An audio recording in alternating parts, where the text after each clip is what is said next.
Sachin GIDC વિસ્તારમાંથી ઘીનું વેચાણ થાય તે પહેલા 2029 કિલોગ્રામથી વધુની મત્તાના ડુપ્લિકેટ ઘીની ફેક્ટરી ઝડપી પાડતી સુરત શહેર એસઓજી। અહેવાલ સંજય પોપટ। એસઓજી એક નકલી ઘીની ફેક્ટરી સચિન જીઆઈડીસી વિસ્તારમાંથી ઝડપેલ છે। 2029 કિલોગ્રામ ઘી, 15 લાખનો મુદ્દામાલ અને ટોટલ મશીનરી સાથે 36 લાખનો મુદ્દામાલ ઝડપેલ છે।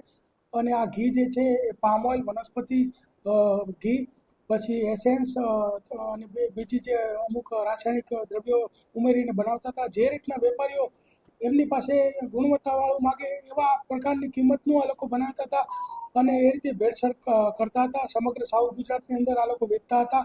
હોલસેલ ભાવે બનાવી દેતા હતા અને પછી છૂટક ભાવે આ લોકો વેચતા હતા। વધુ ભાવ લઈને 600 રૂપિયામાં આ લોકો હોલસેલમાં વેચતા હતા, ત્યારબાદ 1000 રૂપિયા સુધીનો ભાવ લઈ અને વેચતા હતા। છેલ્લા 2 વર્ષથી આ લોકો આ પ્રવૃત્તિ કરતા હતા। અત્યાર સુધી સર કેટલા લોકોમાં માલ વેચ્યો? અત્યારે 2 વર્ષમાં લગભગ ઘણા બધા વેપારીઓને માલ વેચ્યું છે। આખા સાઉથ ગુજરાતમાં આ લોકો સપ્લાય કરતા હતા।